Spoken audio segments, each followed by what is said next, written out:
How do, everyone? Yes, welcome back to the Potty Mouth Garden Club. Yes, Monday night. And fingers crossed, this time we're not going to have any crashes. Yes, don't worry about fate. I'm not into fate. Oh, you shouldn't have said that, fate.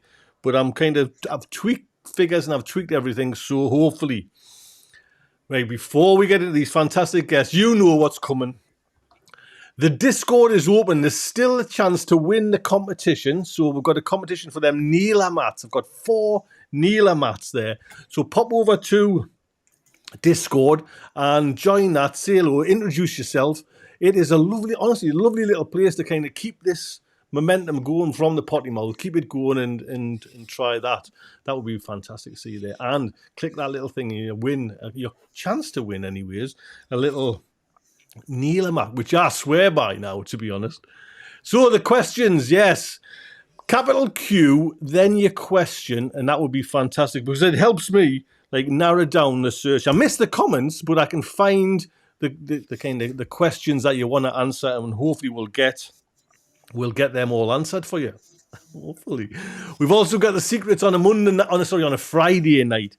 Secrets on a Friday night would be fantastic, so do watch that as well. I've got other things, but I'm going to leave them for now. I'm going to bring in our guests. There we are. JB, Soph, and Stephen. And Stephen, I'll come to you first, sir. How are you doing?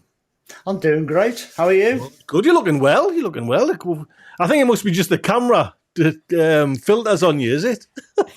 Yeah, I've got all of them on. First thing, it's getting lighter in the mornings. Are you a bit happy about that? Are you getting up? Are you still hanging about a little bit, or are you getting up when it's like crack of dawn? Still getting, before the crack of dawn. I'm up generally about 6 o'clock in the morning, but I took note this morning and it was light enough to walk out the door this morning at 25 to 8, so that was quite good. Lovely. And I'm going to probably sneeze now because I've got cold. But JB, how are you doing, sir? Nice to have you on, sir.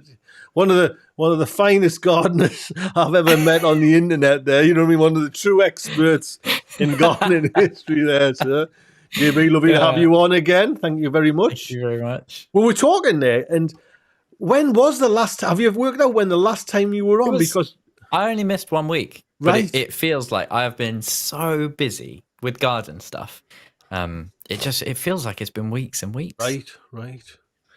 Well, so it's nice to be back. Oh, yes, it's lovely to have you. And Sophie, how are you doing? I've got you on button. I've got to learn me buttons, Sophie. I've got you on button 6 there. So nice to have you on, Sophie. Are you all right?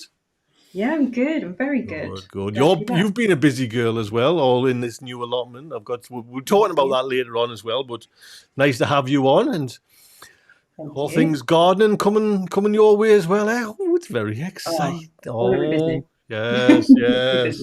So yes, lovely to have everyone on. It's a nice show. What's that? Is that licorice also? It's liquor? Is it? It looks like bloody the stuff the both of you. That is Randelion and bird muck.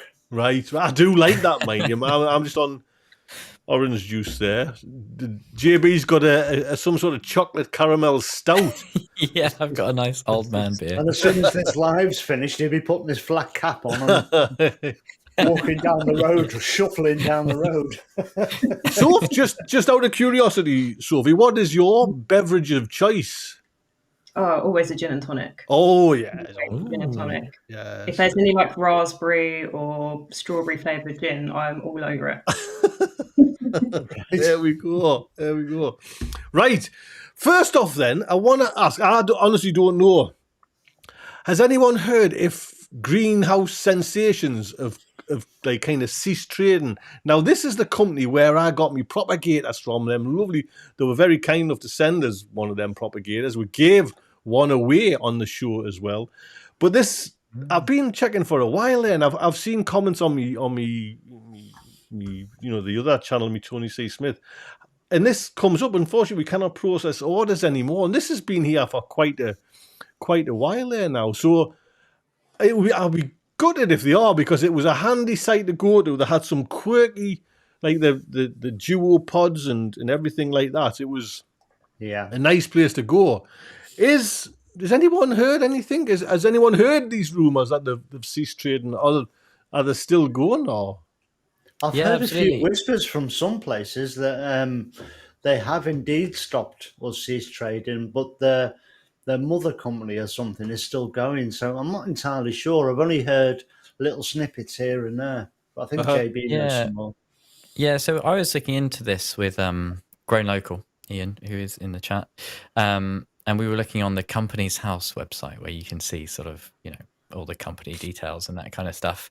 And we think that the parent company, I think they're called NUT Systems or something like that. And they do all sorts of plastic manufacturing for hydroponics and that kind of thing. And I think Greenhouse Sensations is an offshoot of that. And the NUT Systems one is in administration. So I think that Greenhouse Sensations has stopped trading and I don't know what's going to happen in the future, but certainly I tried getting in touch with them as well, and their email just bounces right back. What a shame, to be honest, because real strange. Yeah, they had some, some great. They did even, JB, they did like these they had giant. See if I can put up a picture, like chili plants grown in these kind of pots. You know what I mean? Yeah. They were just like, I'm not sure. They were good. I used those quad grows, and I had some really good success with them. I've still got them.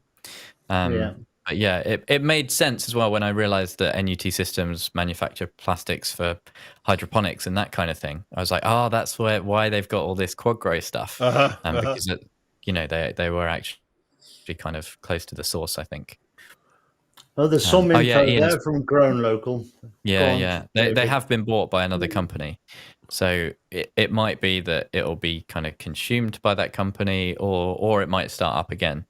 But certainly for the moment, I wouldn't try buying anything on the website. Well, it's like, see, it's not letting us, but that was the place where I got the them big propagators. Do you know what I mean? Like, see if I can kind of see if it'll let us click into this. And these are just like the ultimate. I mean, you paid a fair price for them. Do you know what I mean? They were kind of they were a dear one. When you kind of you got that kind of size there, they started to add up in price. But for anyone who like myself who didn't have a greenhouse or lights or anything like that, they were a nice company. Especially I got a freebie. You know what I mean? You can't get better than that. That's probably why they went down there. Giving it to bloody me. Yeah, it's all your fault, Tony. Did anyone use Green Sensations? Has anyone had a product from them? No. I think I never got any free stuff.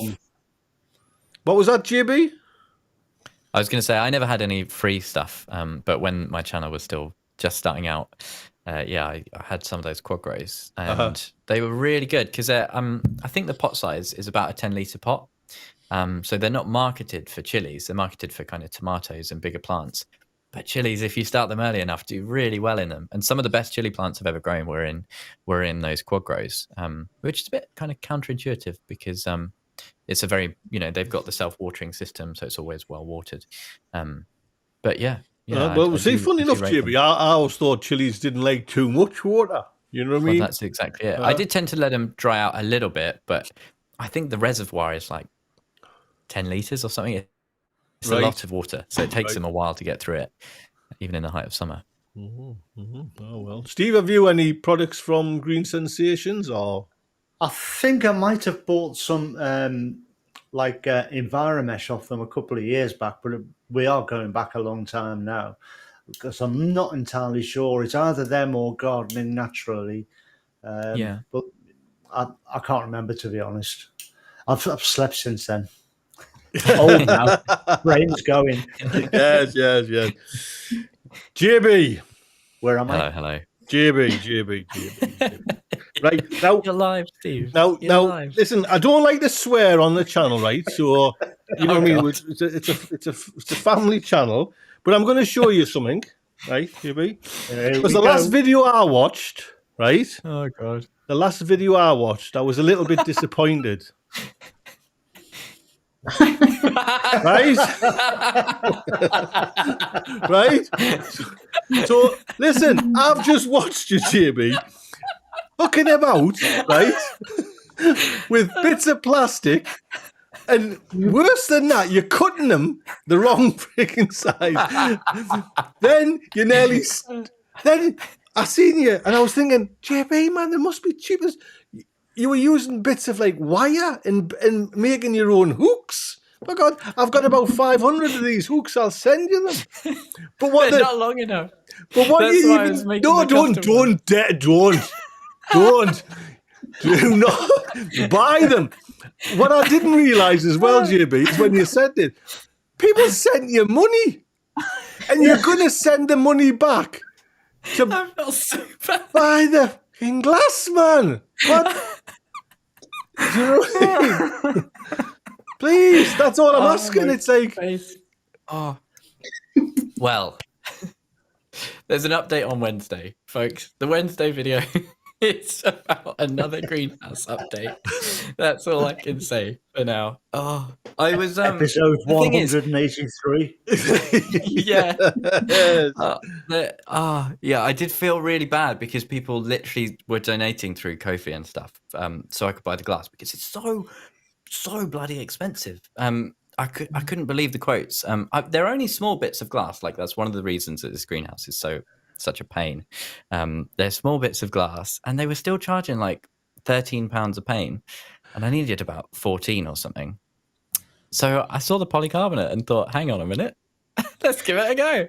What could go wrong? Everything. Turns out everything. JB, So- honestly, it got to the point where I was watching thinking, all right, polycarbonate, and then it's like you cut, and then it was like I was thinking, is he going to glue this on? Because the one before this, I'm not using polycarbonate. It's the worst thing ever. It'll blow off. It'll rattle off. It'll be away over people's fields. There's no way I'm using polycarbonate. That's the last product I'll use. Literally. The next video, I've got some polycarbonate. I think I'm going to use that. Buy the fucking glass. People send you the money. It's going to cost. You know who's going to be the winner? PayPal's going to be the winner because somehow there's going to be fees taken, even if you refund the folks. Do you know what I mean? You'll have spent the money in refunds. Buy the fucking glass, please. I'm sure my audience want you to. I'm sure Steve's audience want you to. Sophie's audience want you to. Yeah. The chat is killing Yes. me right now. Like absolutely Yeah, the chat roasting is me. Buy the glass. You know what I mean? But honestly, there's a video coming, I'm led to believe. So hopefully, Wednesday. and I don't like to be a parent who Wednesday has to evening. scold the children, but I think sometimes, do you know what I mean? Think of us as like an uncle who's not frightened to use the words.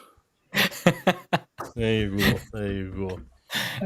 Poor JB's had such stick all the way through this build. Mostly when you from just- me. But It's been great. I'm actually genuinely loving it. I love it. It's just become such a saga and such a meme because it's been going on for so long. I just can't wait for it to be done. JB, if you could turn back the clock, because I know I'm not saying you're careful with money, but my God, trying to get it out of your hands is like trying to you know what I mean? If you could turn back the clock, would you buy a new one, or would you still go down that route of going with this funky thing that was free?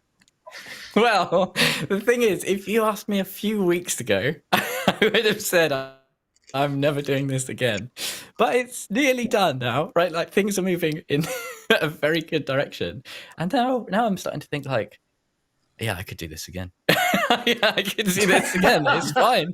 No. It's not we fine. can't take it. Like when you're doing it, it's horrible. But when you get to the end, you're like, yeah, that was all right.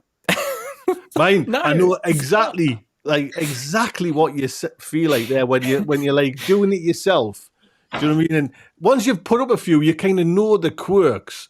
But honestly, I was like, well, I didn't lose my temper, but I was so like annoyed. You know, I spoke to Steve with his build of his polytunnel that had these QR codes. Everything was there to help the kind of, let's say, novice build or first time builder build it. My instructions, and I'm guessing Sophie's instructions. Don't start me on those instructions. 'cause- Oh my God.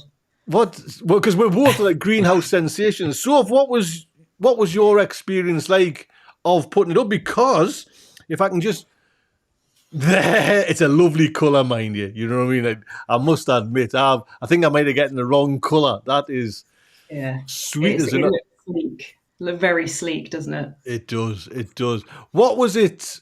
How many was there to help you, and what was the experience like of building it? It was me, my dad, and my sister. And I'm leaning in, guys, because you need to hear my microphone in case I'm that close. But it was basically just me and my dad. 'Cause my little Soph, anyone? No. Wait, I lost you there for a second. I think we're still on. Go on. But yeah, the instructions were awful. So me and my dad sat there, and for like the first 2 hours, it was just looking at the instructions and just thinking, what is that? That is awful. It's just, it doesn't make sense. You have numbers for random things, then they don't match what's on the actual greenhouse. It doesn't tell you that some of the numbers are for different models, which really threw us off for ages. The bit that I sent you a photo of, it didn't even mention them. I was like, Tony, what is this? What does this do? I know.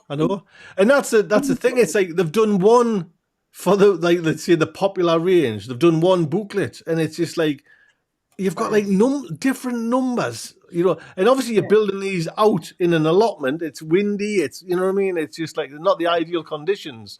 It was like, and the print quality is probably, I could do better with a little kind of laserjet printer. You know what I mean? It's just almost like it was, because it's all in black and white, isn't it? And during when you want to sort of tell whether you're looking at the inside or the outside or something, it's so dark. It just looks like one blob. You can't tell what way's up, what way's down. I know. But like I've just shown there, so it's up. What? Yes. Where are we now? Because this is a few days old. This picture. Where are we now with this this build? So that was only Saturday. Saturday? Yeah, it was only Saturday. So it's still the same. Right. I've not done anything else yet. So you're going to do, did you say the door and you've got like another little window to go in, is that right? Yeah, door, window, and then it just needs the glass put in, and right. Yeah, and then we're in a good place. Well, the good thing is you've passed the easy bit now, so that bit you've just done was the easy bit, right? The best thing of all, Tony, is she's got all her own glass. That is the best thing of all. The glass will just go in. So, you know what I mean? I'm hoping none of it's smashed. I've not checked. There's too much. Well, I guess it's come in that box frame as... What's he doing? Yeah, I think we all... Stephen, that's the... I think, yeah. No, there's nothing else to be said, JB. Buy the fucking glass. You know what I mean? Oh, dear me. So you've also got as well, this must be exactly the same as mine, the frame as well. So Yes. if I read the kind of our chat in WhatsApp, this is the frame, but you're also going to go the sleeper route as well and put them on sleepers as well, right? And someone's given you sleepers for that, is that right? Yeah, my plot neighbour, That's he's nice. been... Really He good. actually That helped is put really it up nice. as well. He caught us at the end, helped us put it up, and he offered to put it up on some sleepers, because I walked in it, and I'm not super short. I mean, I'm probably about 5'5". I walked inside, it was like, I can pretty much touch the roof. This is quite small, quite short in here. And he said it's because most people raise it up a foot or two, and I was like, well, I kind of want to do that. So yeah, he's really kind, really, really sweet. He's going to offer and help me do that. Right. That's a good offer. That's really nice of him, to be honest. And Really it just nice. shows you what a good neighbour you've got there as well. So brilliant. That is. Honestly. Yeah. Will you give him JB's number as well? You know what I mean? Just to kind of...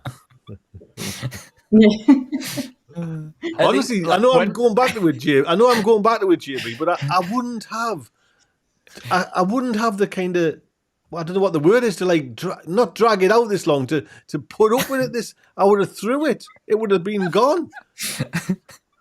Like, I don't know. At some point, I just started enjoying it. Maybe I'm like a sadist, a masochist, but at some point, I did actually genuinely start enjoying it. You know what's funny? It's because it was, a lot of it isn't the greenhouse. You know, it was a lot of the prep. I had a really awkward area to prep first, but then that was difficult, and then the greenhouse was difficult on top of it, and then I had a load of broken glass. But you've actually, if I'm right in thinking, then you wouldn't have had any instructions to actually erect it. So you're just going off memory. Absolutely nothing. Yeah, I was making it up as I went along. There's one bit that's missing that I never found. It's just stood up though, so it's fine. So what about the screws? Did you have to order some more screw balls? Or? Yeah. That's the way. So the if there is one bad thing about getting a reclaimed secondhand recycled greenhouse, those aluminium nuts and bolts, when they fuse together with age, they are I've never been so angry at anything in my life as when you get one of those where the thread is completely gone, but they're still stuck together. So they will both just spin forever, eternally. And the aluminium frame is so soft that if you can't just pull them because you can break the frame. So I had to hacksaw off loads of these bolts. Bolt cutters are a good option if you've got bolt cutters, but oh my God, they're really genuinely infuriating. That's the worst bit about secondhand greenhouse for sure. You know what as well? The old boy there, right, sent us a picture. He's got bloody hundreds of the picking greenhouses there on his like Ponderosa. You know what I mean? Like the size. There's two there. And am I right there, Steve? Tell me they're not leaning against your polytunnel. No, they're leaning against the pallets. The pallet's leaning against the polytunnel. Right. Is that the safest place for them? Not really, no, but it's where they are now. They were up against the shed, but I guess the wind blew them down or something. Because you did say with all this kind of our chit chat about, I put a greenhouse up, Soph's doing one, JB's doing one. You were like, I might put one up.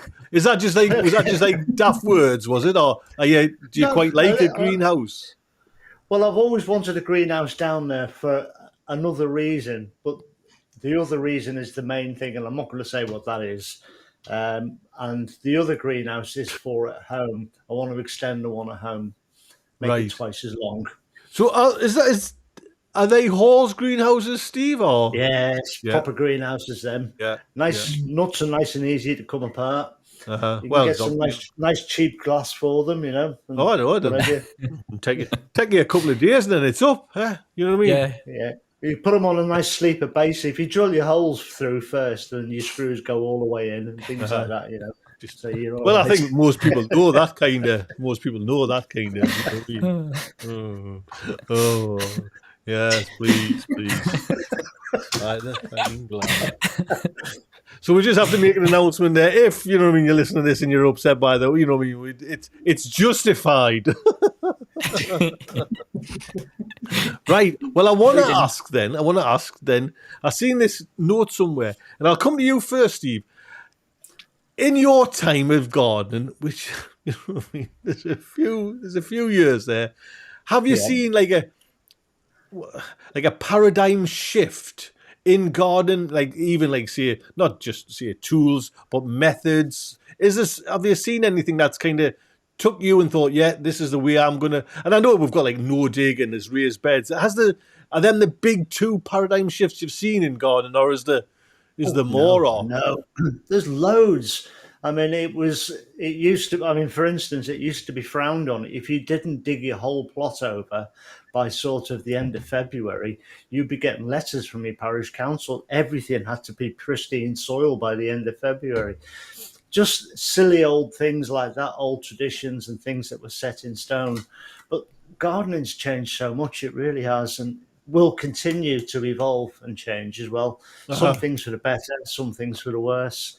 Some things get reinvented, and some things just don't get changed, I remember, I was going to say, Steve, I remember watching, I think, is it Gregory something Smith? What do you call him? The Smith guy from the 70s. I forget his name. But he was telling you how to double dig and dig a bed, and take the soil from one bit, take it down to the bottom end of the bed. And Jeffrey Smith.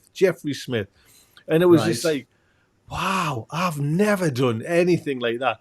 And he was It would have took for this section. It would probably took them a full day to do that one section. You know, if you've got like an allotment Yeah. like yours, do you know what I mean? No wonder Charlie Downs probably said, "Let's invent something." You know what I mean? A bit easier on the back and the knees and that. Well, it's like, you see these new things come along and you think, yeah, that's all right. That's done. We've already been using that for 20 years. Like, to my mind, and I don't mean any disrespect to Charles Dowding. To me, what no dig essentially is, you're putting mulch down on your garden, which, there's a garden on every road that's well established. It's been there for 40 years, as have the residents of the house. The garden looks immaculate, and if you go and touch the soil, it's all neat compost because they've mulched every year, and that's exactly what no dig is. Uh-huh. It's that mulch that's on there. I mean, Charles is Oh, it's all over because he doesn't want to spoil the actual soil life. So it's a little bit more involved what Charles is promoting. uh-huh. But again, it's just not a dilution, but it's just something that's already been done. Right. Anybody else? JB, have you noticed things? Have you like watched maybe like see old-fashioned TV shows and like just different ideas and your ideas mixed in?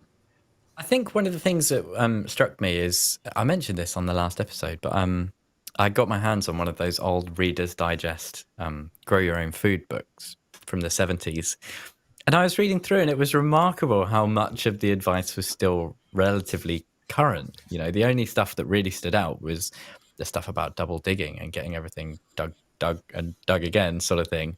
But I was actually quite surprised at how you could pick that up today and still go and make a very nice garden, with the advice in there. So I'm sure there's one of the things that jumped out is I wondered, and Steve might have a better idea of this, but I wondered how much kind of permaculture ideas has kind of influenced gardening culture, as it were. Do you see much permaculture influence, Steve and Tony, maybe? I think it to a degree it's always been there. I think we always used to feed stuff back into the soil, and I see less of that these days. I see less people actually spreading manure. I see them more sprinkling fertilizer, or they go the no dig method. So in some ways, I think it's probably depreciating in its use. And it was probably more prominent when I was much younger. You had to have muck under certain things when I was a kid. That was a certainty. And every 4 years, a quarter of your plot had to be double dug. It was, these things were almost enshrined in law. It's funny, Steve, you mentioned there. I honestly haven't seen manure in our allotment because, you're there most times you'll get to see it. It hasn't been delivered to our site for them people who for about 5-6 years at least, we've never had like one allotment or a few allotments have never had like manure, you know what I mean? And I think, again, what you mentioned is you can now go to a garden centre, get a big tub of chicken pellets, and you think that's probably as good as, you know what I mean? And we've just been watching, actually, last night, Jeremy Clarkson's going down the old route. He's getting cows back in to kind of crap on the land. Did you see that? So, Yes. Get the chickens to kind of, because it's a cheaper alternative to buying like man-made fertilizer, putting nitrogen back in, just get cow manure. But I can, at least 5 years, there's never been manure dropped off at our allotment plots. You know what I mean? So, you see, the thing with putting manure in your plot, if you're sort of going traditional digging style, is you're putting not just life into your soil and feed, but you're actually putting soil structure into it. You're digging the soil over and putting some oomph into the soil. And I think these days as well, many allotment plots used to be quite open, and most of them, as I remember them from a kid, were big central paths, big enough you could drive a bus down them sideways. And they had the space there to drop piles of manure, or they had a community area where you could do it. And I think less and less plots have that these days. I mean, I've seen your site, Tony, a few times. I mean, you've barely got a path to walk up, let alone get a car up. No. I mean, I have seen it when I first started. There's like the allotments on the far side of us. The tractor comes with its scoop and just drops it. That was the way it would, it would drop it into someone's allotment, and you would go with your wheelbarrow into someone's allotment to get it out. You know what I Yeah. mean? But it's just no one does it now. And exactly what you said as well, mind you. How can you get structure in your soil, Steve, when you're just sprinkling little bits of like granules on? You know, like you say, there's no oomph. The best way for it, there's no oomph there, like structure. Yeah. So it wasn't just to feed your soil; it was to, to put some moisture retention abilities into it, and to feed the crops that were coming after as well. So it was more of a long-term planning thing, really. It's like with runner bean trenches. It was always your runner beans were in the same spot every year, and every autumn you dig your trench up and you'd empty your compost heap into it, whether it was finished or not. But that was your runner bean trench for the next year, and it was always brilliant. And there aren't many people that done it. I haven't seen that being done for years now. I don't even do it myself anymore. Yeah. So, saw, sorry, Jimmy. sorry. I was going to ask Soph. Just have you noticed any? I know Soph. The name's in the title a lot, but newbie. But you must have watched, like, say, old school videos and stuff like that. What's your thought on it? Are you quite happy there's like this new alternate methods to old fashioned gardening, or would you rather go back to some of them? I was all no dig, but I'm kind of, especially with my new plot, I think I might start traditional. I might dig. And I know I've just read Charles Dowding's book on it, and I understand the no dig. I understand it can disrupt all the, was it the microbiomes? Yes, Or yes, soil? yep. You're All going there. that. I understand that can get disrupted.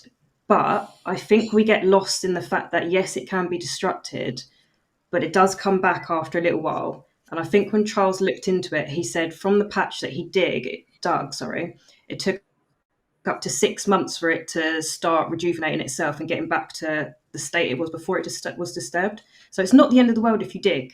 It will, I think, repair itself, but it will set you back is the biggest issue. Well, I remember for this. Well, I don't remember. It's not that long ago, but I did. Steve recommended it's like my polytunnel. I dug that hole out, and Steve said it'll do wonders for you. And me salad has kind of went right through the window. It's gorgeous. I mean, it's good to see there now, but I dug that, and I'm not, like you say, not into kind of hard work. I think it's necessary in some circumstances, and I think there's been a lot of scared to dig, but sometimes you kind of just need to start. If you want to transition, you can transition to no dig, and you can also transition back. There's no exactly shame in doing back and forth. It's what works for you, isn't it? That's what I'm finding at the moment, because I've spent a lot of time dwelling on it, and it's kind of like it's okay to dig. It's all right. Yeah. It's okay, Soph. It's okay. Yeah. Well, it's a bonus for you as well, Sophie, because by the time you've dug your way through that plot and you're deciding then where to go no dig, you'll know the plot and you'll know the good and bad areas where, you might be halfway through some area and found concrete foundations or tons of broken glass or something. It's an old allotment and there will be stuff under there that you'll want to dig out and get rid of. Yeah. Amazing. JB, were you gonna say something, JB, or? I've forgotten what it was, but I was going to say that one thing that's really interesting about the stuff Charles Dowding does is he does loads of experimentation, and you can see that even the results that he gets from beds that he's dug are really, really good. The increase with no dig is marginal, but his main kind of point is that it's a marginal increase and less work. But his main overarching point is if he doesn't feed the soil, right? He did that for a little while. I think for 2 years he didn't put any manure or compost back into the soil. Digging it or whatever made no difference. The harvests were just rubbish, So the overarching point is whether or not you dig or don't dig, it's about getting the organic matter back into the soil, either through microorganisms that drag it back down or by physically getting in there with a fork. Now, I know we're kind of not beating on Charles Down there, but he's not a believer in the raised beds. And then raised beds have now come across, you know what I mean? And they seem to be like I'm not saying a new kiddie on the block, but you know what I mean? They're certainly a kind of a new... Steve, I don't suppose you know how long this raised bed method's been. Has it been an old one that's kind of reinvigorated, or is it a new... To a degree, I mean, the only thing I can really remember raised from when I was younger was some greenhouse beds used to be raised, and I think that was more to encapsulate the soil within them so that they weren't leaning against the glass. Asparagus beds used to be raised, and all other beds were edged, but they were edged to within sort of 3 or 4 inches above soil level or ground level, so that you could mow up to them, so to speak, and keep things tidy. I can't be honest. I can't remember when I first saw proper raised beds. I can't remember, but they must have been around. I'm assuming they must have been, because they were there for, say, for some crops and not for others. I mean, you didn't bother with potatoes, but then you had a great big, huge piece of ground for potatoes and your rotation beds. Well, They were there's always Steve. There's huge. another thing again. The potatoes, like the tubs, seem to be this new kind of new method, and I think you're kind of maybe go back to old methods this year as well. So I'm not so sure. I'm going to be doing less tubs this year and seeing if that makes a difference. But I wonder if I perhaps didn't spend enough time watering them last year because I had so many. It's boring stood there with the hose pipe or with a oh god, fetching especially can after can of potatoes as water. well. Aye, Yeah. it So takes I'm saying ages. I'll cut it down to half because I've still got too many left now. And I did give a lot away last year. So cutting it down this year, and then I'll make another judgment call. I don't want to just abandon the method because it does work, but I think it works best with certain varieties. Now I'm going to just jump to a question there, a little bit of controversy there. Ian Cleaver is saying he believes that anybody that has buried plastic in the garden cannot be organic. What do you all think about that?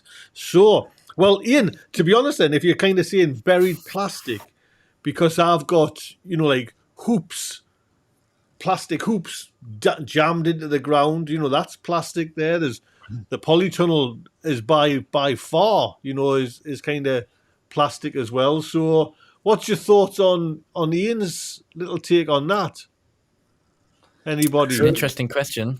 I think the main thing that jumps out to me is about whether or not that plastic is going to break down, right? So stuff like plastic hoops, MDP pipe, stuff that you buy, it's all UV stable. It's kind of designed to be outdoors. In theory, as far as I know, that is true. So using that stuff on your plot, I think, is completely fine. I don't think anyone can be, completely 100% organic in terms of like never using anything that is artificial or plastic or anything. I don't think that's possible. Like Well, metal, Ian's that wouldn't be saying organic. it. You're going against Ian there now, so behave yourself again. Little Go use a upstart. wooden fork. I've told you already. You've had one telling. You know what I mean? Well, I think you're right, mind you, JB. I mean, it's like these are special plastics for outdoor use and the to stop the kind of the trace elements going in. Maybe they do. I'm not 100% sure if I'm right in that, but Steve, what's your thoughts? Well, again, I agree pretty much with what JB said there. Like you were talking about your polytunnel plastic going into the ground, but it's all in one piece. It's not like you've dug a hole and shredded it into thousands of pieces and buried it in the soil. I wonder if Ian is actually talking about people who have just, because I know I've seen it happen myself. I've seen people bury some god awful things on allotments, and I mean it. I've seen people empty paint pots into 2-foot holes on allotments. I've seen that, and that is horrible. That shouldn't be allowed. And then people have bonfires down there and burn plastics, and once that fire's out, any plastic that's there as a residue is just going to fall apart. So those kind of things are, despicable, really. Right, I haven't seen anything like that, mind you. I mean, there's obviously, when you come to take over an allotment, because I remember on mine, I had like this old greenhouse, homemade built thing, and there was glass smashed, and inevitably there'll be glass still there. You know what I mean? So this kind of these elements going into your soil, they're still there. Do you know what I mean? So It's like using that polycarbonate because eventually that's going to break down and go into your soil. Uh-huh.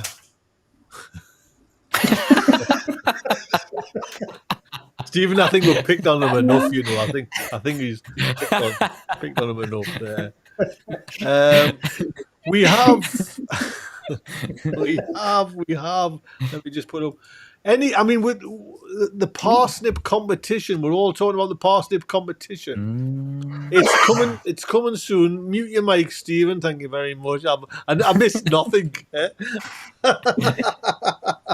Tony's the one with the cold. Yes. Actually, I've been sneezing away and touching my mic, muting it. We are going to do. Oh, that's what I was going to ask you, Stephen, because you did mention to pull the parsnips on the day before, maybe I think Christmas Eve or Christmas Day, and I think we'll lose that. It's got to be like a week before, so we can have a little, because no one's going to chat about it on Christmas Day. You know what I mean? And things, you know what I mean? No, fair enough. We'll do it like maybe a week before, and we'll have another chat about. Maybe we'll do a live special about, you know, so we can kick it off officially this parsnip challenge, and it'll be you know what I mean? We've got to have some ground rules because I was thinking there is some folks, there is some like professional growers that'll grow them in tubes and measure the parsnip that's like, you know, like the tap root that goes forever. We can't have that. You know what I mean? It's just got to have a nice looking parsnip that's in the ground, no tube, no cheating kind of, you know, like pub leek show kind of quality vegetable show. It's just got to be a kind of basic. Your parsnips sown in the ground, and that's like. But we should do like a special to kick it off. This parsnip thing, because we are JB doing a chili special, because I've basically, JB, me and you are going to do on the 22nd of February. Yep. We're going to do, is that right? We're going to do, me and you are going to do a chili special, because I think, JB, you are probably one of the best experts in the chili fields. Literally, earlier I literally put out a video about all my chili mistakes. Yes. So yes, exactly. Can you see what's under those, Tony? Can you see that? To me, JB, those chilies look like cucumbers, if I'm not mistaken. Yes. And I'm thinking, JB, I might have gotten the wrong guess for this special. Do you know what I mean? Do I need to go to somebody else, maybe Chili Chumpin, and ask him to stand in? Because they're cucumbers, aren't they? The cucumbers are in the right place, but the chilies underneath the cucumbers, they're the ones that are in the wrong place. That's almost like, that's Morkman wise. They're playing all the notes, but not necessarily in the right order. You know what I mean? So, tell us what happened then, JB. So your cucumbers are in the right place. Did you spill your chilies? Oh no! So what happened is I started sowing that chili cell in the morning. Right, I started it in the morning. I got about half done. And then I went out all day, and I came back, and it was like 9 o'clock at night, and I did the rest. And I don't know how, but I've just sown a lot of chilies in the wrong place. And the problem is that I can't exactly figure out which ones are where, and I didn't label them because I'm using a piece of software on a website called Seedsio, which is fantastic, so long as you actually do in reality like what you've programmed into Seedsio. So I'm hoping I know where most of them are, and one of the benefits is I tend to sow kind of 2 or 3 in each module. So and I only ever really want to grow 2 or 3 to maturity. So I'm fairly sure some of them are definitely correct. So I can keep those on. I think anyway. I'm hoping they're in the right. Well, I place. just like to say, I was happy to plug our show, but I'm getting a little bit, you know what I mean, a little bit worried now that, and it'll be just me and JB there, and we're gonna, you know, what I mean, on the 22nd, which is a Wednesday. That's right, JB, isn't it? It's a Wednesday, the 22nd of February, and it'll just be exactly the same as this. Me and JB chatting on, and we'll take some questions. I've got some questions for JB, you know what I mean? Because I know he's made the odd mistake, but he does know his onions or his chilies. You know what I mean? So everything will be fine on the night, JB. Yeah. What's a growing season without a mistake? You know, it wouldn't be the same. It wouldn't be right. Right. Let's just see what else we've got. Stephen, I'm desperate to sow things, and I'm going to sow because I think last year I sowed sometime round now. I sowed my Calabrese, the mammoth ones, and Right. I had come July I had a cracking crop. So I'm aiming to kind of, I know you know what I mean. We're doing this kind of just hold back, but I must be safe with like a brassica to sow a brassica. When can we start sowing there now? Am I jumping the gun? No, go for it. No, go for it. I mean, things like brassicas are pretty much bulletproof. If you want a summer crop with your brassicas, then you could start sowing those over this month and next month. Stagger your sowings. Don't sow too many. I mean, what I always used to say with people is, let's take, for instance, the seed packet says sow in April, but you want to try sowing early. Just sort of divide your packet into a quarter, sow a quarter of them early, and then you can sow a quarter in a couple of weeks' time, and then you can sow the most of them when they recommend on the seed packet, and that'll give you a good idea moving forward. And then the next year you'll know exactly where you stand, and it's the best way, Bon, on your own personal experience for your own personal ground and your own personal situation.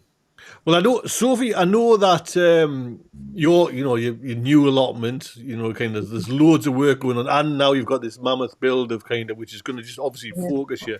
Have you got time to think about sowing and what you're going to sow? Hold on. This is, I've already sowed stuff. I didn't listen when Steve. No one listens. You know what I mean? No, everyone jumps the gun.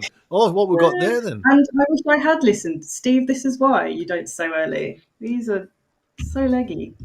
They're just going to go. You can't really see, can you? What other, Sophie? Yeah. Oh, they're all mouldy. Cauliflower. Right. Surely you'll still be able to, Sophie, you'll still be able to kind of put them, into a pot now, bury them deep, just show the heads, and they'll be fine. You know what I mean? Okay, cool. There you go. I sowed some. Early. And get them into your as soon as your greenhouse is done. Get them into your greenhouse because they'll get all daylight as opposed to windowsill light, which will help them. They're only stretching up because they're looking for light at the minute. Yeah, they don't have much. I mean, I'll be sowing brassicas in the next week or so, or maybe the start of March, and I'll do it all in one of my beds, in one of my polytunnels. Soil will be cold, but it doesn't matter because they'll germinate from anywhere from 3 or 4 degrees upwards. So you don't need a propagator for a brassicator. For a brassica. I don't know what a brassicator is. That's brilliant. Actually, I've already got influenced by Tony. I got the Super 7 propagator now, so that is literally sat there waiting to go. So well, it was Steve that told me. And actually, if you go, I think now they're only £27 on. If you go to, where did I see 2 West? Is it 2 West? Is that 2 West and Elliott? Yeah, that might be it. There was like 27 because I was looking at Garland and they were saying, suppliers, and Garland's price now at the moment is £27, which is just that's good. It's a great little bit of kit, like you say, because you can do loads with 7. Them little ones you can. Yeah. It's you don't have to kind of go huge or go big. That's just it's like one of those little pots I've got. I've sown 4 different varieties of lettuce in one little pot. It's brilliant. Really is good. Oh, so you're sowing lettuce already, are you? See? Yes. He tells us not to sow. Be careful. And he's sowing away. And then his video pops up. 20 things to sow in February. Oh, no, the video's already been and gone. It just shows how attentive you are. I saw that one. That was a good one. What else? Well, talking about sowing then, Steve, we have question from Where Am I? Is it too early to sow sweet corn indoors? I would say so, yes, definitely, because they race away. You know that as soon as anyone who's grown sweet corn before will know that once they're above surface, they can grow literally an inch in an hour. They Uh-huh. can really really rock it off. So no, you want to be sowing those much later. Yeah, yeah. Incredible for me, and I forget what the other variety. Well, I think I'm only going to sow one variety, but I think Ian sent us down growing local. I think it was solstice, wasn't it? Was that the one? Was it? I've Think so. probably got them I somewhere. think it was solstice. Might have them in my box. Well, we're coming up nearly to the top of the hour, so I just want to show you one thing before we get into our tips of the week. I want to just rattle the can for folks there. You know what I mean? Yeah, you can see. Yes, it's my Patreon, and we've got different memberships there now. I was just like the £2 a month one. If anyone is kind enough to to do that, we have, and that's AI generated art there. I love the AI generated art there. So you have level 1 junior gardener, which you get your level 1 junior certificate. You get you get the same certificate on the level 2. And you hear the dogs. You get the free podcast, ad free. But I know this is quite a lot of money there, but you get, and I haven't got them yet, but have you noticed the top there? I just wanted to show for you. Level 2 junior garden certificate. They are going to be as rare as hen's teeth. Stephen will have to go back to college to get one of these. I'm telling you, the things you need to know about a level 2 certificate. But you also get, once me 3D printer is set up, you will get a 3D printed fridge magnet made by myself.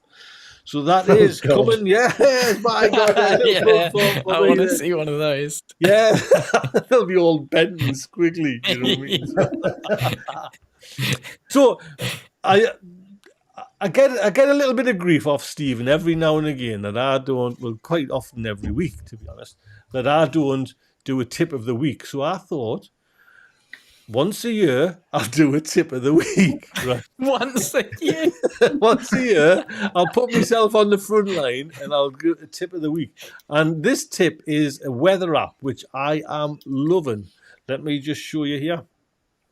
Fork, I'm not sure how you pronounce it. It's actually, that's on the Google Play. It's on the iPhone as well. And it's a little bit, I don't know, it's just, there's a couple that have actually been killed off by Apple, do you know what I mean, or been bought by Apple. And this one is come along now, and I'm just loving it. It's very well laid out. It's lovely, and you know, we're all kind of like our weather apps. So this is how I look. I have a dark screen on my iPhone there, and there's it's so technical, not technical like understanding, but there's so much information, like rich information on it.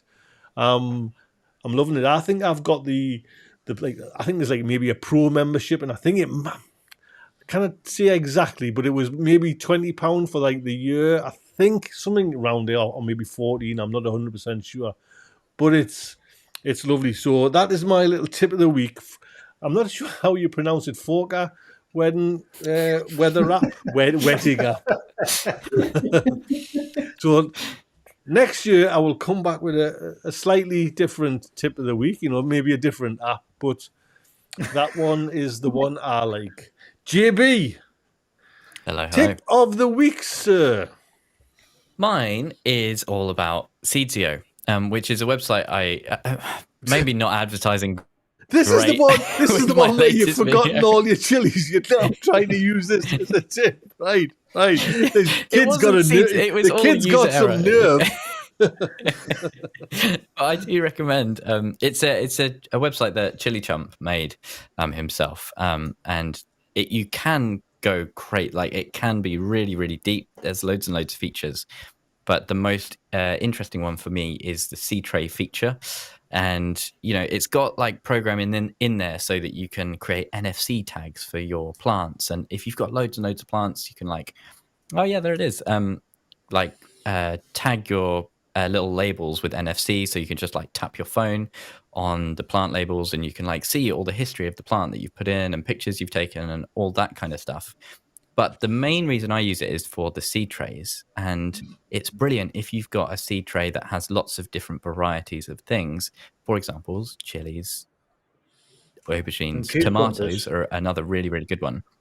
So if you don't write out like 20 different labels for your seed tray, it's quite a good place to start. Just make sure you plant them in the right cells. That's all I'd say. But just, it's a good one to check out and maybe give a go. For sure. It's all free until you get like a certain number of plants or something on there, and then there's a paid option.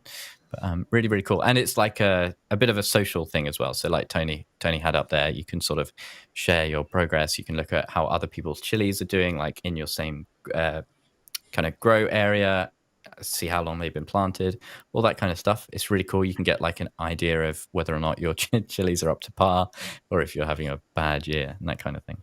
What JB? What is the price for? You know, if you've got like the high tier price, is there a? I'll be honest, I don't know, because I've only ever used the free option. But he's building up. Had a feeling. Yeah, I don't grade that. It's known. like for anyone with an allotment, you can get by on the free option. You know, if you're scaling up and maybe you're commercial or something like that, then that's more the paid route. It's still relatively reasonable, I think. Right. You know, relatively affordable. There you go. Very Stephen, cool. your tip of the week, please. I haven't got one. No. No. Of course I've got a tip. I mentioned a couple of weeks ago, and I'm going to reiterate it now, about not digging your soil over while the ground is frozen. But if you can get on your soil, and if your soil is not frozen, it's a good chance now to get on your soil and break it up and rake it fine for a fine tilth, to get a seed bed ready for the sowing that's to come. So if you get that ready, then even if that freezes again and then defrosts again, you just need to rake it over, but then your bed is ready to go. It's all about getting things ready before you actually need them. Well, thank you very much, sir. There you go. Sophie, tip.